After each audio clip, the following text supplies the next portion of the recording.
Hello बच्चों, focus academy YouTube channel की online class में आपका एक बार फिर से स्वागत है। हम बात कर रहे थे गाउस के नियम और इसके अनुप्रयोगों पर। हमने इस चैप्टर के 4 लेक्चर पूरे कर लिए हैं। ठीक है, तो बेटा ये 5वां और आखिरी लेक्चर होगा जिसमें अपन अंतिम अनुप्रयोगों पर बात करेंगे। पिछले लेक्चर में हमने बात की थी कि जब गोला हो कौन सा स्फेरिकल शेल, कौन सा हो स्फेरिकल शेल, इसको क्या कहते हैं बेटा? या तो खोखला बोलते हैं, क्या बोलते हैं? खोखला। ठीक है, या इसको बोलते हैं गोलीय कोश। क्या बोलते हैं? गोलीय कोश। इसके कारण विद्युत क्षेत्र की तीव्रता ज्ञात कर ली थी। और बेटा अगर आपने वो लेक्चर नहीं देखा हो तो पहले उसे देखिए, उसके बाद ये समझ में आएगा। वीडियो को देखने से पहले आप चैनल को सब्सक्राइब जरूर कीजिए और वीडियो को लाइक कीजिए। तो बेटा देखिए आज हम क्या पढ़ने वाले हैं। हम शुरुआत करने वाले हैं ई टॉपिक से। ई नंबर का अनुप्रयोग, ई मतलब 5वां अनुप्रयोग क्या है बेटा? समरूप आवेशित चालक ठोस गोले के कारण विद्युत क्षेत्र। यानी बेटा खोखला गोला हो गया, गोलीय कोश हो गया। अब गोला कौन सा है? ठोस गोला है। कौन सा है? ठोस गोला है। लेकिन कौन सा है? याद रखना बेटा, चालक है, कंडक्टर है। चालक ठोस गोला है, तो इससे इसका होगा क्या, इसको समझेंगे। तो बेटा हमने एक गोला ले लिया, गोला ले लिया और इस पर चार्ज डाल देंगे। क्या डाल देंगे? चार्ज। वैसे तो ये गोला ठोस है, ठोस मतलब इसके अंदर भी क्या मौजूद है? द्रव्यमान। तो बेटा जब इसमें अपन जैसे पानी डालते हैं वैसे चार्ज डालेंगे तो ये पूरे गोले के अंदर जाएगा। तो बेटा देखिए ये हमने आवेश इसमें डाल दिया। अब ये है चालक, और चालकों की ये खासियत होती है, उनका गुण होता है कि उनमें आवेश होते हैं गतिशील अवस्था में, आवेश होते हैं मुक्त इलेक्ट्रॉन। और मुक्त इलेक्ट्रॉन आप जानते हैं यादृच्छिक रैंडम गति करते हैं। तो बेटा देखिए हमने प्लस चार्ज इसमें डाला और आप जानते हैं कि आवेशों में समान जब वो होंगे तो प्रतिकर्षण होगा। क्या होगा? प्रतिकर्षण। तो एक दूसरे से लड़ेंगे यानी प्रतिकर्षण होगा, रिपल्जन होगा। और जब ये आपस में लड़ेंगे प्रतिकर्षण होगा। तो जब इनके बीच लड़ाइयाँ होंगी तो ये कहाँ जाना चाहेंगे? एक दूसरे से दूर। अब ये दूर कहाँ जा सकते हैं? इनके पास कितनी जगह है? आप देखिए ये सारे आवेश जब एक दूसरे से झगड़ेंगे यानी प्रतिकर्षण पैदा करेंगे तो कहाँ जाएंगे? ज़्यादा से ज़्यादा ये कहाँ जा सकते हैं? इस गोले के पृष्ठ पर वितरित हो सकते हैं, इसके आगे ये जा नहीं सकते। तो बेटा इस गोले का गौर से देखिए, ऐसा का ऐसा गोला हमने कहाँ बनाया था? खोखले या गोलीय कोश के अंदर। ठीक है, जब अंदर कुछ भी नहीं था तो आवेश कहाँ था? बाहर। चाहे वो चालक होता, चाहे वो कुचालक या अचालक होता, लेकिन यहाँ चालक ठोस गोला है, इसमें भी स्थिति कौन सी आएगी? खोखले गोले या गोलीय कोश के जैसी। यानी बेटा अब क्या करेंगे? कुछ भी नहीं करेंगे। जब आवेश की अवस्था वही है तो बेटा डेरिवेशन भी वही होगा, मान भी वही आएगा, तरीका भी वही होगा जो किसके लिए इस्तेमाल किया था? खोखले गोले या गोलीय कोश के लिए। तो लिखने लायक बात क्या है? अगर वो पूछे तो पूछने लायक बात क्या है? वो ये है कि समरूप आवेशित चालक गोले में संपूर्ण आवेश कहाँ चला जाता है? गोले की सतह पर वितरित होता है, on the surface of the sphere. तो लेकिन गोले के भीतर ये नहीं रहता है। इसका कारण हम क्या बोलेंगे? हम क्या बोलेंगे? चालक में गतिशील आवेश होते हैं, अतः समान प्रकृति के आवेश किसके कारण? प्रतिकर्षण के कारण, रिपल्जन के कारण सतह पर आ जाते हैं। इस कारण गोले के भीतर का विद्युत क्षेत्र कितना हो जाता है? शून्य। बिना आवेश के कोई विद्युत क्षेत्र होगा ही नहीं, KQ/R²। यदि आवेश नहीं होगा तो विद्युत क्षेत्र भी वहाँ शून्य होगा। अतः आवेशित चालक गोले के कारण, किसके कारण?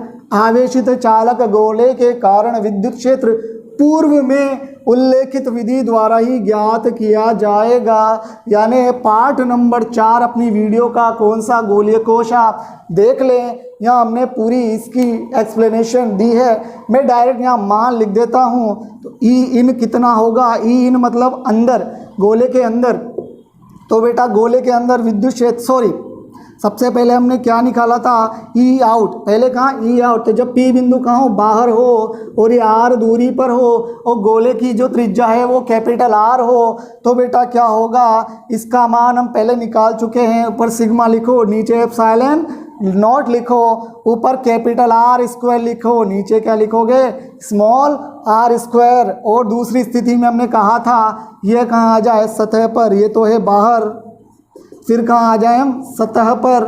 पूरा डेरिवेशन आप पिछले लेक्चर में देखिएगा, तो ये आर की जगह कैपिटल आर हमने रख दिया था, तो ये कट जाता है, तो क्या बचता है, सिग्मा अपॉन एप्सिलॉन नॉट। तो एक मान तो ये रहा, एक मान ये रहा, और अंदर क्या कोई आवेश है, अंदर कोई आवेश मौजूद नहीं है, अंदर कोई आवेश मौजूद नहीं है, तो अंदर विद्युत क्षेत्र भी कितना होगा, शून्य होगा। ये हम बात पहले कर चुके हैं। आप बेटा इसका स्क्रीनशॉट ले लो।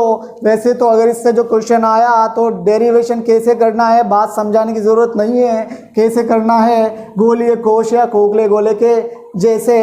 अब हम बात करेंगे अगला टाइप का गोला, और बहुत बहुत बहुत इम्पोर्टेंट गोले के बारे में। अब हम अगले और लास्ट और सबसे इम्पोर्टेंट अनुप्रयोग के बारे में बात करेंगे। वो कौन सा है, समरूप आवेशित, देखिए अचालक ठोस गोले के कारण विद्युत क्षेत्र। अब जो हमने गोला लिया है, ठोस लिया है, ठोस के साथ इसे अचालक लिया है, जिसे कुचालक भी हम कह सकते हैं। मैंने बताया था कुचालक में जो आवेश होता है बेटा, वो हम जहाँ भरेंगे, जहाँ देंगे वहीं पर स्थिर रहता है, वो गतिशील नहीं होता है। तो हम क्या करेंगे, पूरे गोले, जो लाल गोला दिख रहा है रेड कलर का हमारा ओरिजिनल गोला है, इसके अंदर आवेश एक समान रूप से वितरित कर देंगे। और आपको दिख ही रहा होगा कि ये पूरे आयतन में, गोले के पूरे आयतन में मौजूद है। तो देखिए अचालक ठोस गोले में जो आवेश है वो संपूर्ण आयतन में उपस्थित होता है। माना कि कैपिटल आर त्रिज्या के अचालक गोले को कैपिटल क्यू आवेश एक समान रूप से संपूर्ण आयतन में दिया गया है। ध्यान दीजिएगा बेटा, इस जो मेन गोला है इसकी त्रिज्या कितनी है, कैपिटल आर, दिख रही होगी आपको। अब हम थोड़ा सा पहले से अलग चलेंगे। पिछले 4 जब हमने अनुप्रयोग पढ़े तो बात पृष्ठ की हुई, किसकी हुई, पृष्ठ की, हर बार बात पृष्ठ की हुई। लेकिन अब जो आवेश है वो कहाँ मौजूद है, वो संपूर्ण आयतन में मौजूद है। याद रखना 3 तरह के आवेश घनत्व होते हैं। रेखीय आवेश घनत्व लैम्डा जो एल लंबाई में वितरित होता है, और पृष्ठीय आवेश घनत्व सिग्मा जो एस क्षेत्रफल में वितरित होता है पृष्ठ पर। तीसरा होता है आयतन आवेश घनत्व रो। तो यहाँ हम जो हम काम में लेंगे वो कौन सा घनत्व है, आयतन आवेश घनत्व। इसको क्या बोलेंगे बेटा, रो। क्या बोलेंगे इसे, रो का चिन्ह है, रो। तो आपको सूत्र पता ही है, आवेश बटा, अब आयतन में फैला हुआ है तो आवेश बटा आयतन। अब देखो इसको आगे बढ़ाते हैं, तो रो बराबर क्यू अपॉन, गोले का आयतन का सूत्र आप 10वीं क्लास में देखते हो, वॉल्यूम ऑफ स्फेयर कितना होता है, गोले का आयतन 4/3 पाई आर क्यूब। आर गोले की त्रिज्या है, तो हमारे गोले की त्रिज्या कैपिटल आर हो जाएगी, बात खत्म।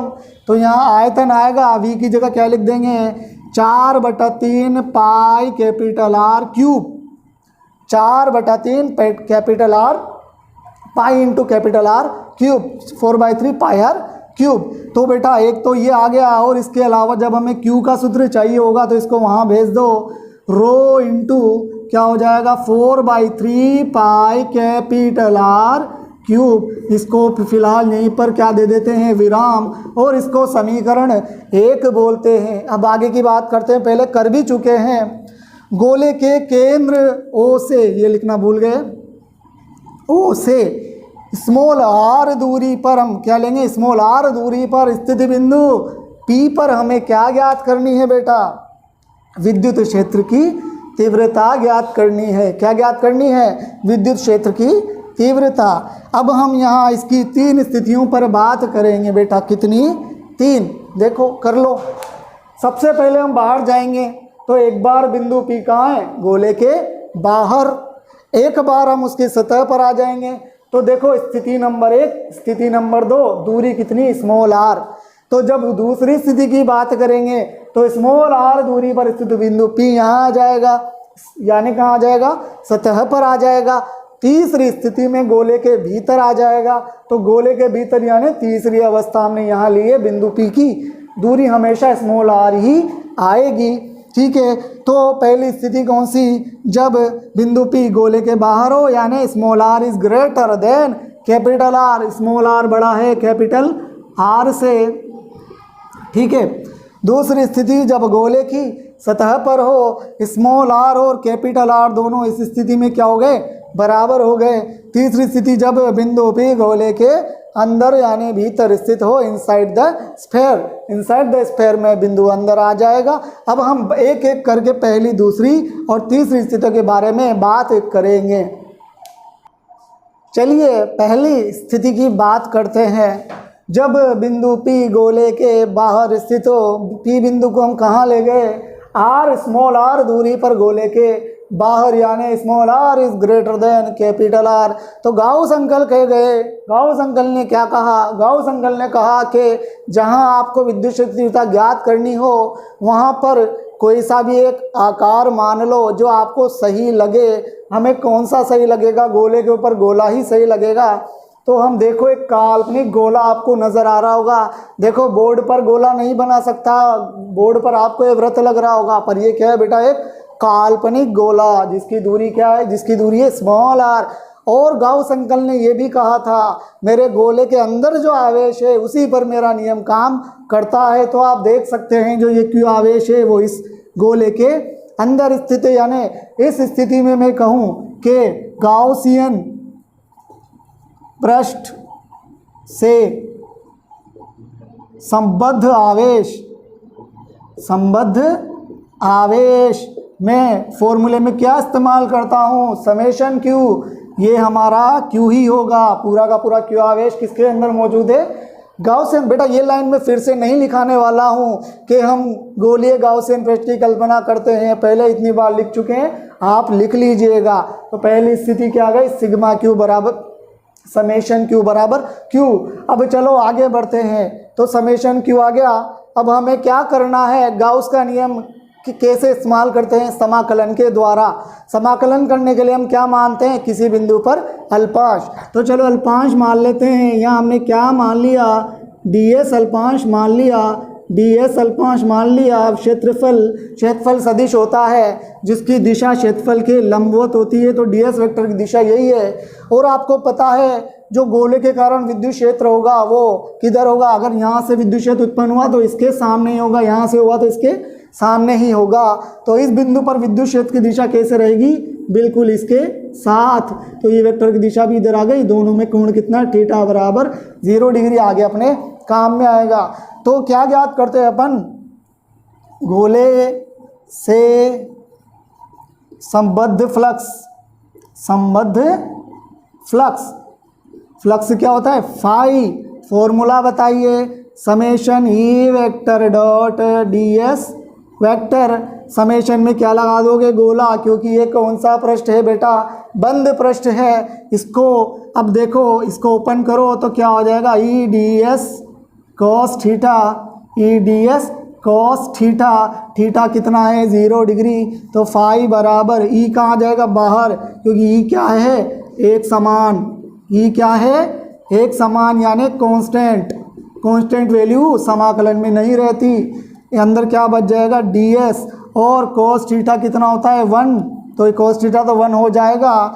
अब ds का समाकलन, ds क्या है, इसका क्षेत्रफल है। समाकलन मतलब क्षेत्रफलों का योग, तो किसका योग हो जाएगा, पूरा क्षेत्रफल आ जाएगा किसका, इस वाले गाउसियन पृष्ठ का। इस वाले गाउसियन पृष्ठ का क्षेत्रफल कितना है, 4 पाई r स्क्वायर। कौन सा, लेकिन स्मॉल r, कैपिटल R मत लिख देना। कैपिटल R किसकी त्रिज्या है, ये ओरिजिनल वास्तविक गोले की, वो अपना कैसा गोला है, काल्पनिक गोला।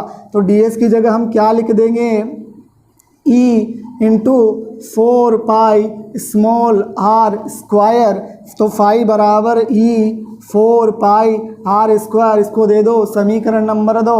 अब वापस जाओ गाउस अंकल के पास, तो गाउस का नियम क्या कहता है? गाउस का नियम, तो बेटा सुनो, गाउस का नियम कहता है फाई समाकलन ऑफ EDS, इसकी वैल्यू किसके बराबर होती है? समास पूरा का पूरा संबंध आवेश और 1/ε0 के गुणनफल के बराबर होता है। तो बेटा देखो समाकलन क्यू कहाँ है, इधर लिख देते हैं। समेशन क्यू की वैल्यू यहाँ हो जाएगी रो इंटू 4/3 पाई आर क्यूब। आप समीकरण 1 देख लेना, ये दे रखी है अपन ने। तो बेटा फाई का मान क्या आ जाएगा? Rho into 4/3 pi R cube upon ε0। ठीक है, इसको दे दो समीकरण नंबर 3। ठीक है, इन दोनों को पहले अपन इसको दे देता हूँ 3, इसको दे देता हूँ बेटा 4। पहले हम इसे यूज़ करेंगे, फिर किसे करेंगे? इसे। अब मुझे बताएं बेटा, क्या समेशन क्यू कैपिटल क्यू ही है? तो इसकी जगह हम डायरेक्ट क्या लिख सकते हैं? Capital Q, capital Q. तो पहले मैं क्या करूँगा? समीकरण 2 व 3 से पहली जो इक्वेशन आएगी बेटा, पहला जो सूत्र आएगा वो आएगा समीकरण 2 और समीकरण 3 से, दोनों को कर दो बराबर। तो क्या होगा? ई इंटू, अब हमें क्या चाहिए? हमें चाहिए विद्युत क्षेत्र। तो विद्युत क्षेत्र क्या हो जाएगा आगे देखिए, ई हमें चाहिए, बाकी हम इधर भेज देंगे। तो ई की ये इसका मान क्या हो जाएगा? 1/4 पाई, नीचे आ जाएगा 4 पाई ε0, ऊपर बचेगा क्यू, नीचे बचेगा स्मॉल आर स्क्वायर, और ये आउट लिख देंगे, मतलब बाहर की तरफ का मान विद्युत क्षेत्र में आ गया। अब ये तो है सूत्र नंबर 1। अब हमें निकालना है सूत्र नंबर 2, वो आएगा इससे। Q का मान हम क्या रख सकते हैं समीकरण 1 से? रो इंटू 4/3 पाई आर क्यूब। तो जो हम इसका सेकंड, यह पहला फॉर्मूला है, और सेकंड फॉर्मूले पे अगर बात करें तो E के मान में क्या करो बेटा? डायरेक्ट 1/4 पाई ε0 बटे में क्या है? Small r square. Q की जगह डायरेक्ट ये वैल्यू रख दो, रो इंटू 4/3 पाई आर क्यूब। तो इसे डायरेक्ट रख दो। देखिए 4 से 4 गया, पाई से पाई गया, और कुछ भी नहीं गया। ठीक है, देखिए बटे का 3 नीचे आ जाएगा। तो देखो बेटे क्या बचेगा? ऊपर बचेगा रो आर क्यूब अपॉन, नीचे बचेगा ये 3 नीचे आ जाएगा 3 इंटू आर स्क्वायर। तो आउट के लिए एक और फॉर्मूला आ गया बेटा, इनका दोनों का आप ध्यान रखना, समीकरण 5 और समीकरण नंबर 6। तो बेटा ये चीज़ ध्यान रखना। एक और चीज़ आगे बताता हूँ फिर। देखो बेटा यहाँ ε0 भी है, तो बेटा आप इसे यहाँ ऐसे ε0 भी लिख दीजिएगा। तो सूत्र क्या हो जाएगा? Rho capital R cube upon 3ε0 small r square. और जब हमें इसका सदिश रूप लिखना होगा तो बेटा इसकी दिशा लगा देंगे साथ में आर कैप, और यहाँ लग जाएगा वेक्टर, या आप लिख लीजिएगा बेटा। ठीक है, क्योंकि विद्युत क्षेत्र की दिशा स्मॉल आर की दिशा ही होगी। अब बात करते हैं केस नंबर 2 यानी स्मॉल बी की। बिंदु पी कहाँ हो? गोले के पृष्ठ पर हो। तो बिंदु पी को कहाँ पर लेकर आ गए? गोले के पृष्ठ पर। यहीं पर अपन अल्पांश मानेंगे, विद्युत क्षेत्र की दिशा भी वही होगी, सारी बातें वही होगी। तो क्यों ना हम यहाँ सूत्र में ही मान रख देते हैं। तो समीकरण 5 से क्या हो जाएगा? इसमें एस मतलब surface 1/4 pi ε0 Q upon small r की जगह बराबर, स्मॉल आर किसके बराबर है? कैपिटल आर के। तो क्या हो जाएगा? Capital R square. और समीकरण 6 से कौन सी से? इसको देखो स्मॉल आर की जगह लिख देना। मैं एक काम करता हूँ, इसको रो अपॉन 3ε0 को अलग कर देता हूँ और इसको अंदर लिख देता हूँ। ऊपर तो क्या है? कैपिटल आर क्यूब, नीचे स्मॉल आर की जगह भी कैपिटल आर आ जाएगा। तो इन दोनों में जब इसको बेटा सॉल्व करोगे तो 2 से 2 आर कट जाएंगे, और ये इसका मान क्या आएगा? रो ऊपर एक आर बचेगा, नीचे तो 3ε0 ही बचेगा, और ओनली क्या रह जाएगा? आर रह जाएगा। इसको आप समीकरण 7 और समीकरण 8 दे सकते हैं। अब बात करेंगे बेटा तीसरे केस के बारे में। तीसरी, और इस टॉपिक की बहुत ज़्यादा इम्पोर्टेंट मैं क्यों बोल रहा हूँ बेटा, अगर क्वेश्चन आ गया और विद्यार्थी क्वेश्चन भूलेगा तो यहीं से भूलेगा, उसे यहीं से समझ नहीं आएगा करना क्या है। बहुत से बच्चों को पढ़ने के बाद भी समझ में नहीं आता कि टीचर ने कर क्या रखा है, बताया कैसे है, और बच्चा उसको लिख भी नहीं पाता और न समझ पाता है, तो समझने का प्रयास करते हैं। तो बेटा जब बिंदु P अंदर हो यानी स्मॉल r छोटा हो गया कैपिटल R से, तो बेटा जब आपको ज़रूरत पड़ेगी गाउसियन पृष्ठ की तो गोलाकार गाउसियन पृष्ठ मानोगे, और आपको पता है जहाँ बिंदु P होता है उसी पर हम गोला को माना करते हैं। तो हम क्या करते हैं, यहाँ गाउसियन पृष्ठ बनाते हैं।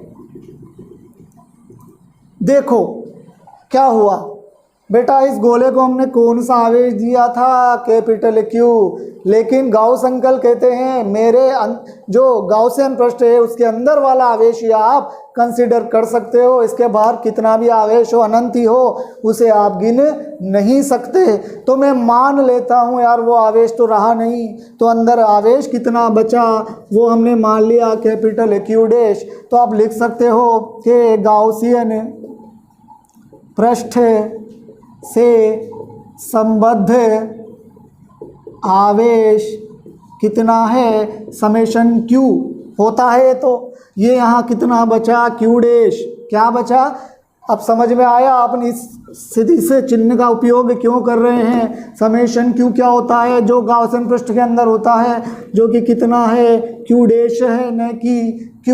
अब देखो ये Q डैश का मान Q के रूप में चाहिए मुझे, तो क्योंकि ये तो काल्पनिक चीज़ है, तो उसके लिए हम क्या करेंगे। देखो आपको पता है आयतन आवेश घनत्व नाम की चीज़ होती है, आयतन आवेश घनत्व, और आपने विज्ञान में पढ़ा होगा एक समान रूप से यदि कोई वस्तु है तो उसका घनत्व नहीं बदलता। अब रो बाहर जितना है उतना ही रो कहाँ होगा, अंदर। तो आवेश घनत्व कितना होता है, आवेश कितना है, Q डैश बटा आयतन। बताओ इसका आयतन कितना है अंदर वाले गोले का, वो कितना होगा, 4/3 पाई, अंदर वाले गोले की त्रिज्या कितनी है, स्मॉल r क्यूब। तो इससे मैं क्या करूँगा बेटा, Q डैश का मान निकाल लूँगा, वो कितना हो जाएगा, रो इंटू 4/3 पाई r pi small r cube.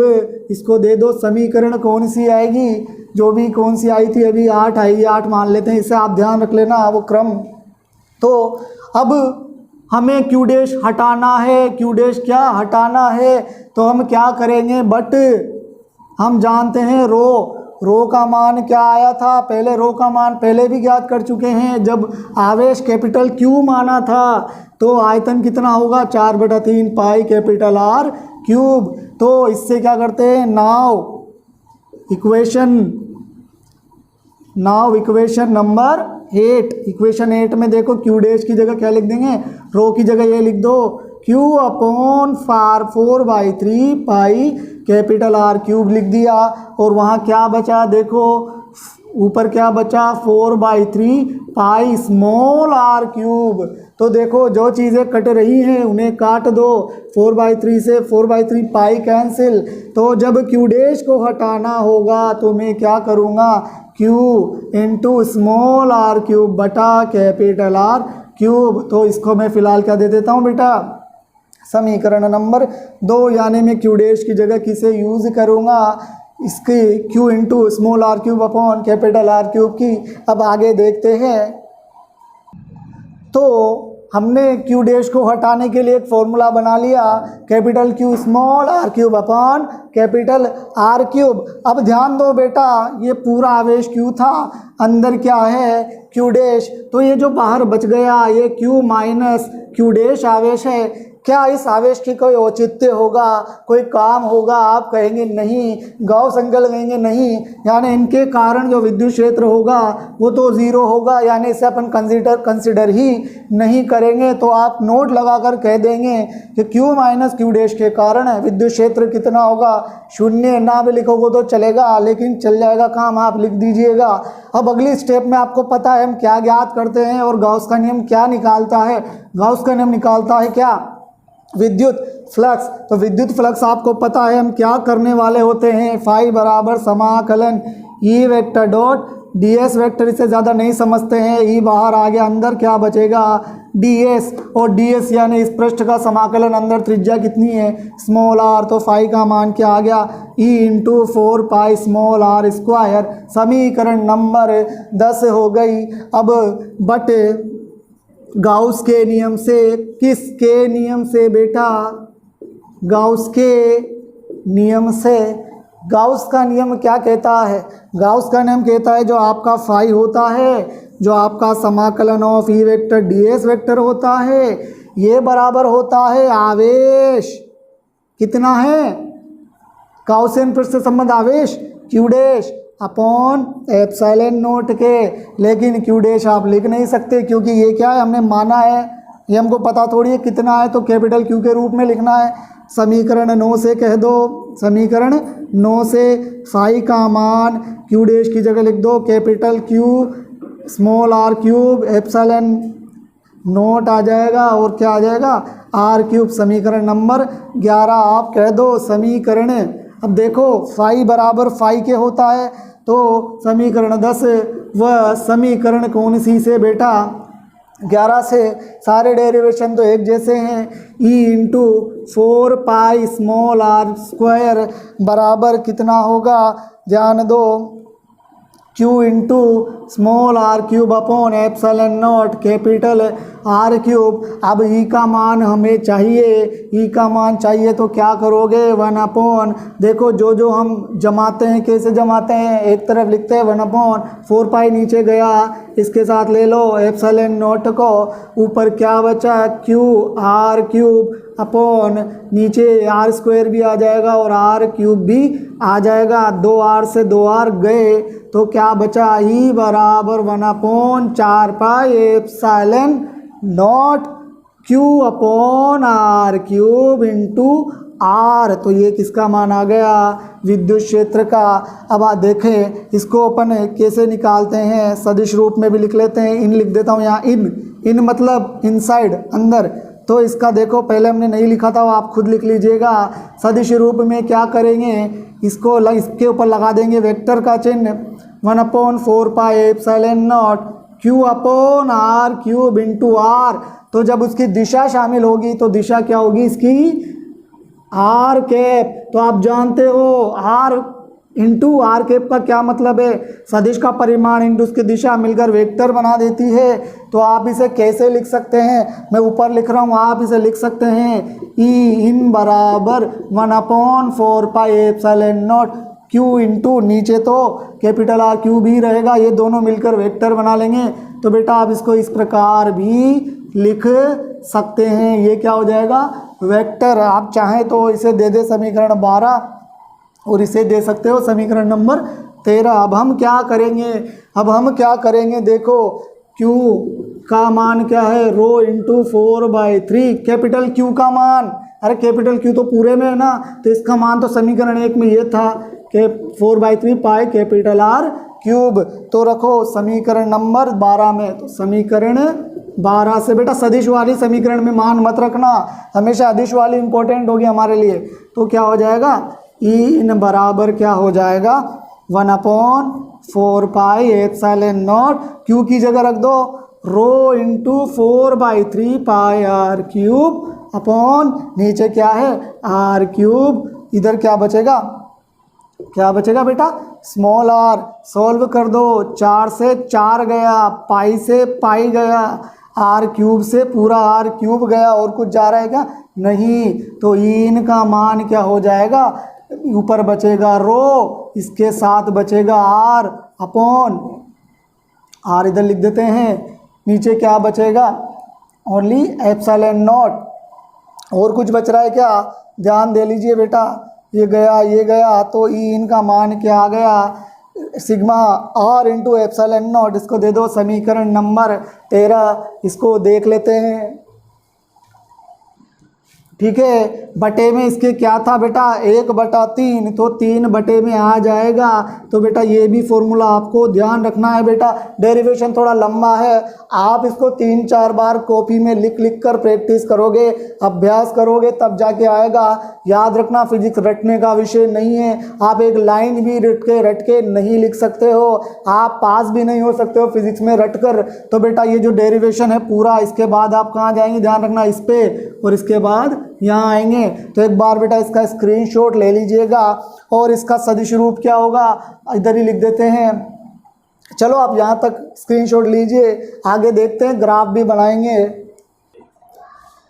बेटा जब आपको उसका वेक्टर यानी सदिश रूप लिखना होगा तो स्मॉल आर जहाँ लिखा है उसके साथ कैप लग जाएगा और वेक्टर लगा देना। अब ध्यान दीजिए, मैं क्या करता हूँ बेटा, सभी स्थितियों के फॉर्मूले एक साथ लिख देता हूँ।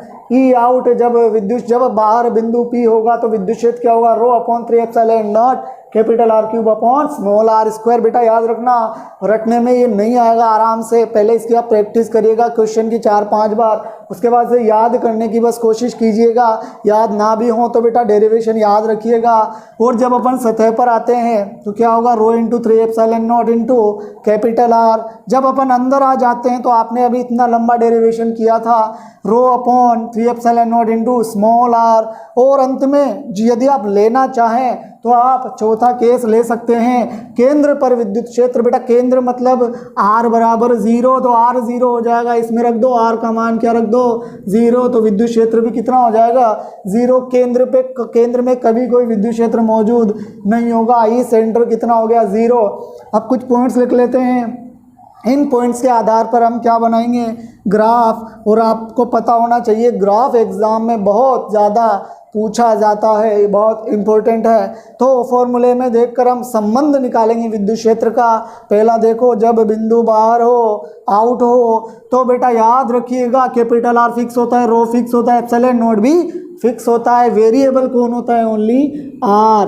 तो वेरिएबल कौन होता है, ओनली R होता है, स्मॉल r। तो स्मॉल r से क्या संबंध देखो, 1/r² है। तो ई आउट प्रोपोर्शनल टू क्या हो जाएगा 1/r²। आपको पता है इसका ग्राफ कैसे बनता है, ऐसे। आगे देखो, क्या सतह पर विद्युत क्षेत्र स्मॉल r पर निर्भर कर रहा है, नहीं, यहाँ कोई स्मॉल r मौजूद नहीं है। तो हम क्या लिखेंगे, ES does not depend on small r। ES small r पर निर्भर नहीं करता है। तीसरी स्थिति देखिए इसको, ये थोड़ा इंपॉर्टेंट है। ई इन क्या हो जाएगा, ρ/3ε0 into small r। Small r पर कैसे निर्भर कर रहा है, डायरेक्टली उस पर क्या है, प्रोपोर्शनल है। तो ई इन प्रोपोर्शनल टू स्मॉल r। इसके लिए ग्राफ कैसा बनेगा, ऐसा सरल रेखा। 3 स्थितियां यहाँ बनाते हैं, हम पहले भी बना चुके हैं। ये तो है r बराबर 0, और एक स्थिति में मैं कह सकता हूँ r बराबर कैपिटल R। और देखो इधर और उधर की क्या स्थितियाँ होंगी, उधर जाते ही स्मॉल r बड़ा हो जाएगा कैपिटल R से, और अंदर आते ही स्मॉल r छोटा हो जाएगा कैपिटल R से। और याद रखिएगा बेटा, विद्युत क्षेत्र का सर्वाधिक मान कहाँ होता है, सतह पर।